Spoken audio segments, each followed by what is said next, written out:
You don't expect betrayal when you've just handed someone their dream on four wheels wrapped in a red satin bow.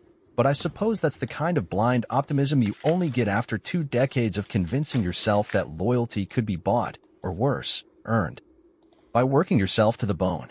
For 22 years, I built everything around my wife Vanessa, the house, the business, the retirement plan, and even the silence I swallowed every time she rolled her eyes at my blue-collar roots or scoffed at my idea of a simple weekend.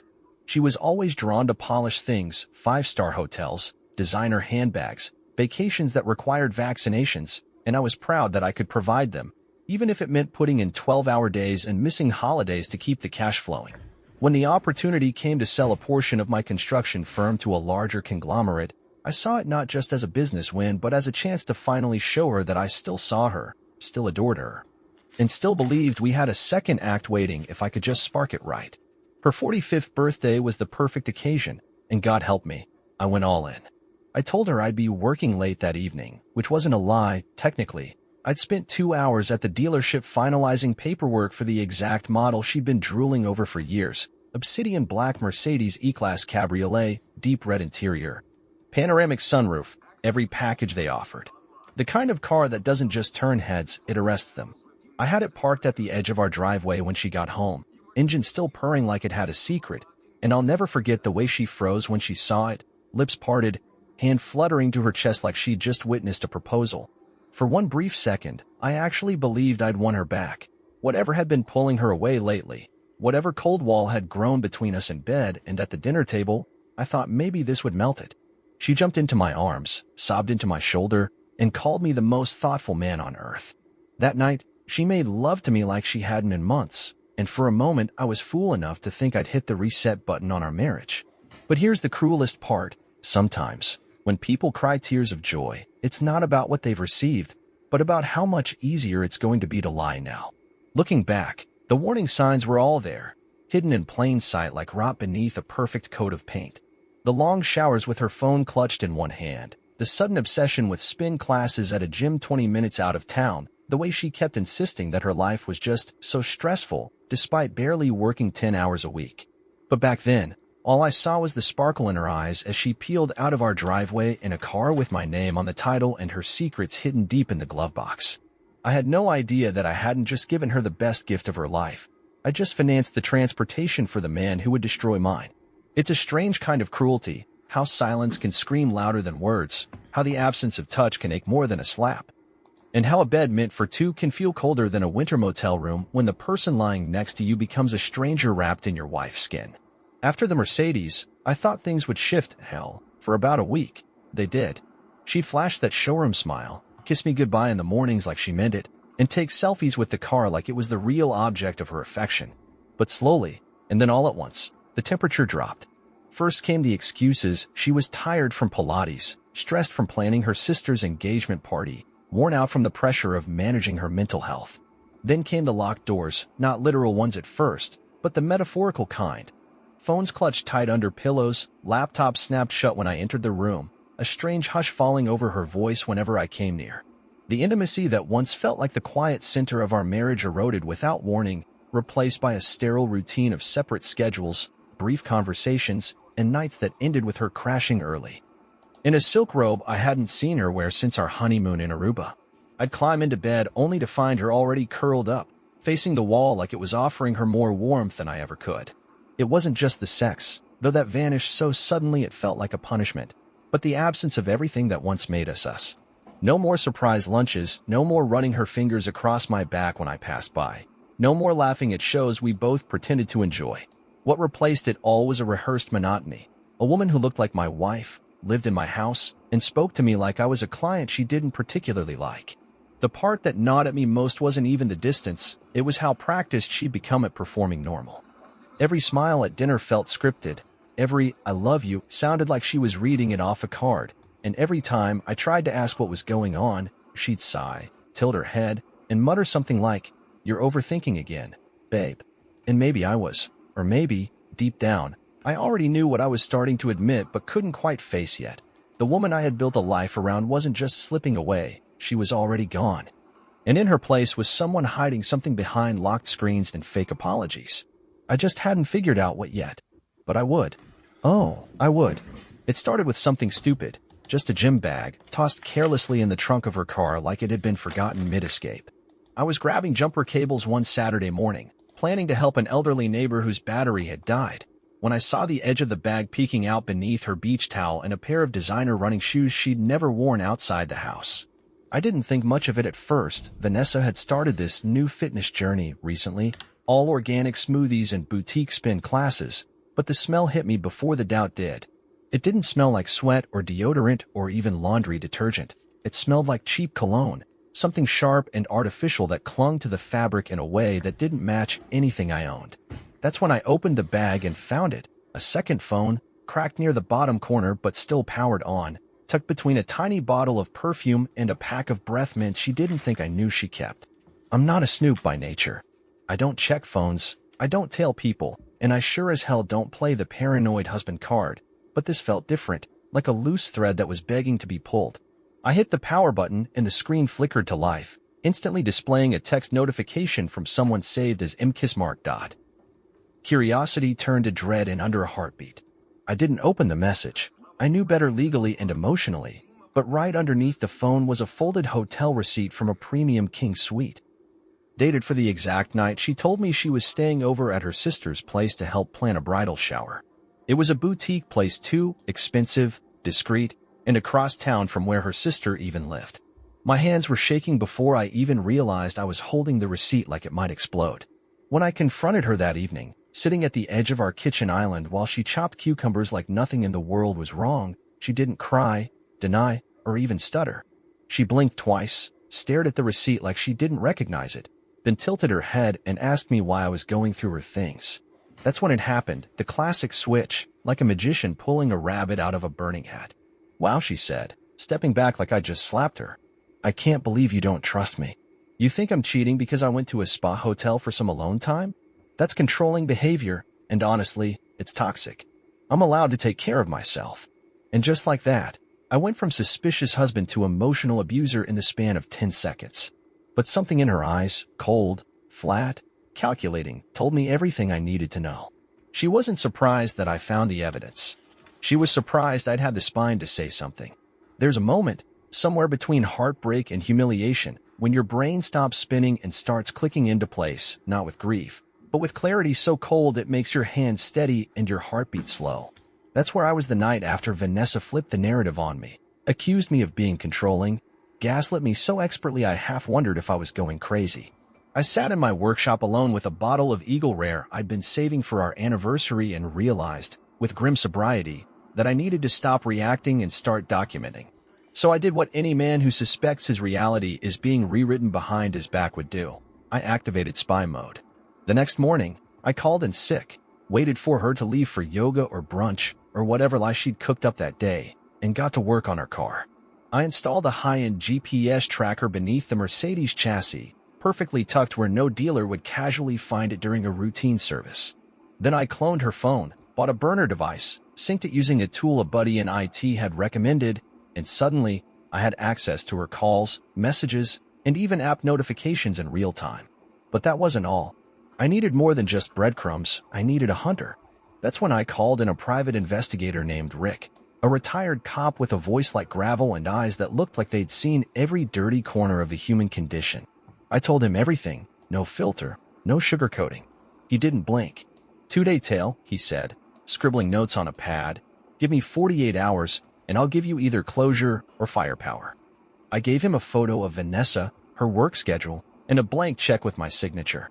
That night, I lay in bed pretending to be asleep while she scrolled through her phone under the covers, occasionally giggling softly like she was reading something precious. The next morning, she left in gym clothes with a duffel bag and no goodbye. By noon, the GPS showed her parked outside a cafe she'd never mentioned, across town from the yoga studio she swore she loved. I said nothing. That evening, Rick called me and said, "You may want to sit down." The photos hit my phone like a gut punch, but not the kind that knocks the wind out of you, the kind that fills your lungs with gasoline and lights a match. There she was, my wife, leaning against my car, in my Lululemon-purchased workout gear, with some 20-something guy who looked like he moisturized for a living. He was holding her waist like he'd done it 100 times, and she was laughing up at him like he'd just whispered something sinful. Then came the kiss, hands in her hair, full mouth, no hesitation. It wasn't the kiss that hurt the most, though. It was the comfort, the ease, the way she stood on her toes like she knew exactly how to fit into him. The woman I had sacrificed 22 years for, the woman I had built dreams with, paid for surgeries, vacations, therapy, even veneers, was standing there, 10 miles from our home, using the car I'd given her as a chariot to her affair. And the worst part? She didn't even look guilty. She looked free. There's a certain kind of rage that doesn't come with screaming or slamming doors. It's colder than that, quieter, more surgical. It's the kind of rage that simmers under a practiced smile while you sit across from your wife at the kitchen table, asking gentle questions you already know the answers to, just to see how far she'll take the lie. That night, I played dumb, not because I was confused, but because I wanted to watch her work, to observe the craft in her deception. I asked her, almost casually, about her friend from the gym, the one I'd happened to notice on her social feed when she left it open on the laptop. She blinked once, twice, tilted her head like a puzzled cat, then gave me a laugh so forced it practically echoed off the drywall. "Oh, him," she said, waving her hand like I was a child pointing at shadows. "He's just a friend, babe. You're being paranoid." That was her opening ceremony, and the Gaslight Olympics began in full force. She launched into a speech I could tell she'd practiced about how men and women can be friends, how insecure husbands often project their own fears, and how maybe I should examine why I feel so threatened by a man who actually takes care of himself. She spun the narrative with the grace of someone who's lied before, accused me of growing distant, of being so wrapped up in work that I'd become emotionally unavailable, cold, robotic, like a business partner, instead of a husband. And I listened, every word, nodding slowly like a man hearing gospel, even though I already had photos of her tongue down this man's throat and her hand shoved halfway into the waistband of his joggers outside a boutique hotel I'd paid for on our credit card. Her voice never cracked. Her eyes never darted. It was almost impressive if it hadn't been so disgusting. But the worst part? She played the victim with such sincerity, I actually felt myself doubting the truth I had already proven. That's what betrayal does. It doesn't just hurt. It corrodes reality. She said I was smothering, that I monitored her too much, that just because you bought me a car doesn't mean you get to own me.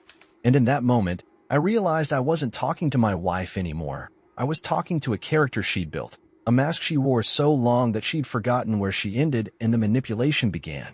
But I didn't raise my voice. I didn't show her the evidence. Not yet. Because this wasn't the final confrontation. This was just reconnaissance. I wanted to know how far she'd go, and now I did.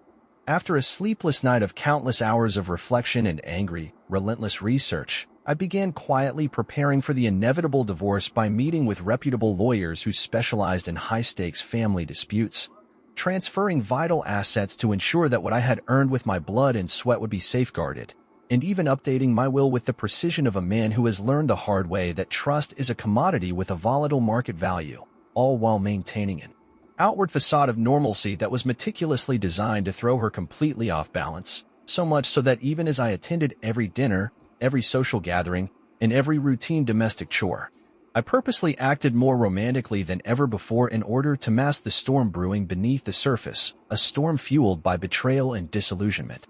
I orchestrated a series of subtle gestures of affection that had me reminiscing about the early days of our courtship while deliberately setting the stage to expose her duplicity later on, which included planning a weekend getaway that I thought might recapture a spark of the passion we once shared, only to be met with her indignant decline as she casually announced that she was preoccupied with Pilates and a wine-tasting event.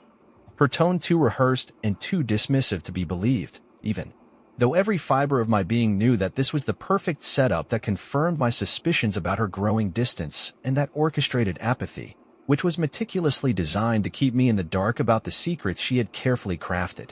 And so, while on the surface I continued to play the doting husband, smiling at her, offering compliments that rang genuine despite the coldness they concealed, and engaging in conversations that flowed with the same scripted ease as before, I was simultaneously tightening the noose around the remains of our once happy marriage by secretly scheduling future meetings with legal experts, discreetly withdrawing financial assets to ensure my independence, and compiling a dossier of indisputable evidence, all while witnessing the complete collapse of the intimacy we once treasured. And in that quiet, Orchestrated deception. I found both the ice-cold clarity of resolve and the searing heat of determined retribution that told me this was not just an end, but the beginning of reclaiming everything that truly mattered in my life. If you ever want to understand the full weight of betrayal, try watching your wife check into a luxury spa resort with another man, using your last name on the reservation, smiling like she's earned the weekend getaway you worked 20 years to afford. That Saturday morning, I stood at my kitchen counter with a mug of untouched coffee, staring blankly at my phone as my PI sent me a live feed burst of photos. Vanessa, laughing in her oversized sunglasses, holding hands with her boy toy like they were high school sweethearts, casually strolling through the double glass doors of a mountainside spa retreat that I had once suggested we visit together. I had half a mind to drive there myself, but restraint is a powerful thing when revenge is the real prize. You see, the fool she checked in under wasn't her Tinder conquest, it was me. She had booked the room under my name, using the credit card linked to my personal business account. She didn't just lie, she wrote my name into the script of her fantasy and didn't expect me to show up for the third act. So instead of causing a public scene, I made a quieter move, a smarter one. I sent out invitations that afternoon to what I called a surprise anniversary dinner, framing it as a gesture of love and renewal. I invited her parents, who always considered me the stable one, her sister Megan, who had confided in me once that she worried Vanessa took me for granted, and a handful of our mutual friends from the neighborhood who had watched our marriage from the sidelines like spectators at a football game they were too polite to comment on. I booked a private dining room at a rustic little steakhouse she adored and made sure to tell everyone it was Vanessa's favorite, so no one would question why she wasn't in on the planning. I told them she was out of town briefly but would be back in time, and that I wanted the whole thing to be a surprise. Oh, it would be. I spent the rest of the day reviewing footage, double-checking screenshots, and organizing the digital dossier into a seamless slideshow I'd play directly from my laptop onto the mounted TV in the dining room. The first few slides were sweet: wedding photos, vacation smiles, kids' birthdays, just enough to lull the room into nostalgia. And then, right when the wine was poured and the salads were served, the mood would shift like a lightning strike in clear skies. I'd cue up the spa footage, let the group feast their eyes on the woman they thought they knew, locking lips with a man whose name no one would recognize, in a robe that likely cost more than the ring she used to wear proudly. It wasn't just revenge, it was revelation, and I wanted every person in that room to witness it, raw and unfiltered. Because the truth deserves an audience, especially when the liar thinks she's still directing the show. There's a certain electricity in the air before a storm breaks, something primal that makes the skin prickle and the lungs tighten, a sense that something is coming that no one is prepared for. That's exactly what filled the private dining room as the last guest slid into their seat, laughter echoing softly over the clink of wine glasses and silverware. Vanessa, fresh from her spa weekend and still radiating the smug glow of someone who believes they've pulled it off, walked in fashionably late and kissed my cheek like a politician greeting a donor, casual, performative, cold. I welcomed her with the same warmth I'd offer a rattlesnake dressed in pearls. Everyone around us thought this was a celebration of love, a tribute to 22 years of marriage. And in a way, it was. Just not the kind she expected. I stood, thanked everyone for coming, and said I'd put together a short montage, a walk down memory lane, just a little something to remind us of how far we'd come. The slideshow started harmless enough: photos from our wedding, vacations in Greece, birthdays and barbecues, even a grainy photo of her hugging her father at our baby shower. People smiled, her mother dabbed her eyes, and Vanessa leaned into me like she was finally settling into the fantasy she thought she still controlled. Then, without warning, the photo stopped. The screen flickered, and the first frame of video played, a wide shot of the spa entrance. The timestamp was clear. Then came the footage, Vanessa stepping out of my car, adjusting her yoga pants, and greeting a man half my age with a kiss that could steam glass. You could have heard a pin drop. Her father froze, knuckles white against his fork. Her sister looked like someone had struck her across the face. And Vanessa, dear, deceitful Vanessa, sat frozen, mouth slightly parted, eyes wide and unblinking, as if time itself had betrayed her too. The second video played, this one from the hotel hallway, her in a robe, barefoot, slipping into the suite with her lover. That was when she exploded.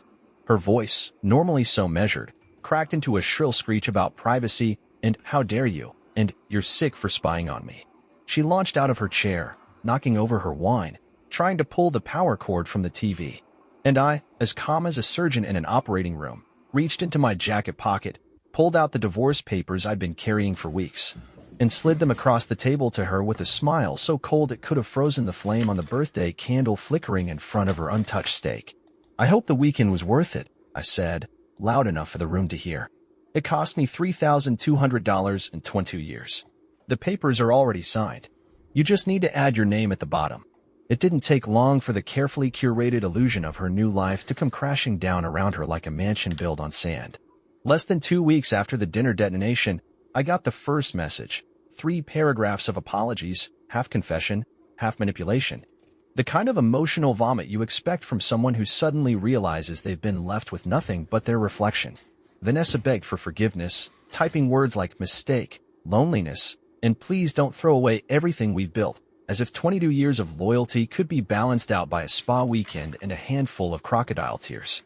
But here's the thing, she wasn't sorry about what she did. She was sorry about what she lost. Because, according to a little follow-up work from my PI, her young Adonis had already ghosted her. Once he figured out the meal ticket was canceled, that the Amex was frozen in the gas tank and the Mercedes magically emptied out overnight, he vanished like a magician with a final act. Turns out, Prince Charming wasn't quite the man she thought he was. He wasn't just younger, he was broke, jobless, and had been dating 3 other women in rotation. Vanessa was just the latest upgrade in his lifestyle subscription plan, and once the perch dried up, he moved on to the next sponsor. She didn't see it coming. She thought she was irreplaceable, but once she couldn't buy dinner, couldn't cover hotel rooms, couldn't fill the tank on a car she believed was hers, the fantasy dissolved faster than a sugar cube in scalding water. And speaking of the car, oh, that beautiful Mercedes convertible, she kept flaunting it on Instagram even after the truth came out, tagging it in filtered photos from her sister's driveway as if pretending would make it real. But reality has a way of knocking loudly when it's holding a clipboard and wearing steel toe boots. I had the lease in my name, the insurance in my name, and the cancellation clause ready to go. So I made the call. The repo truck showed up a few mornings later, right there in front of her sister's suburban palace, while Vanessa stood on the porch in a bathrobe with her phone in one hand and disbelief carved into every wrinkle on her face. She called me that night sobbing, screaming, and swearing I was cruel, vindictive, and heartless. I didn't respond. There was nothing left to say. Actions speak louder than words, and silence, especially from someone who used to love you, is the loudest punishment of all. It's a strange feeling, walking into a house that doesn't echo with someone else's footsteps, where no perfume lingers on the pillows, no tension simmers beneath the sound of clinking wine glasses, and no secrets hang in the air like smoke from a fire you didn't start. 3 weeks after the divorce was finalized, I moved into the lakeside cabin I'd quietly purchased months earlier during the planning phase of my escape. A 2-bedroom place nestled in a quiet corner of the state, far from the manicured HOA lawns and whispering neighbors of our old neighborhood. I didn't tell a soul, not even my closest friends. I needed solitude, peace, and the freedom to breathe without the weight of suspicion, obligation, or the constant fear that love might morph into leverage when the bank account ran dry. For the first time in years, my home was mine, and so was the silence inside it. I filled my days not with revenge fantasies or bitterness, but with the kind of quiet pleasures I hadn't touched since I was a younger man who still believed in forever.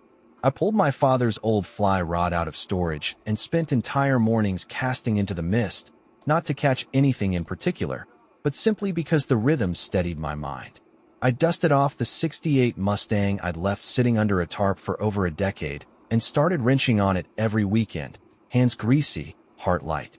I picked up golf again, not to network or impress, but to hear the satisfying crack of a clean drive and watch the sun set behind the trees as I walked the back 9 alone. I wasn't trying to escape the pain anymore. I was letting it pass through me, carving out the space for something new, something honest, something real. And somewhere in the middle of all that healing, I met someone, not a fantasy, not a replacement, but a real woman with real scars and a laugh that didn't sound rehearsed. We're taking it slow, because there's no rush when your soul finally remembers how to breathe. If you're a man out there reading this, stuck in a loveless house where your wallet gets more affection than your heart, I want you to hear me clearly. Don't stay just because it's familiar. Don't waste decades trying to fix someone who doesn't want to be better, who only loves you when you're useful, who confuses comfort with loyalty and status with substance. You deserve more than silent dinners and locked phones. You deserve more than being tolerated in your own home. You deserve peace, passion, and truth, and you won't find those things in a place where your worth is measured by what you can buy. Walk away if you have to. Run if you must. But whatever you do, don't stay where you're only valued when your wallet's open. Trust me, on the other side of destruction, there's a version of you waiting to finally live.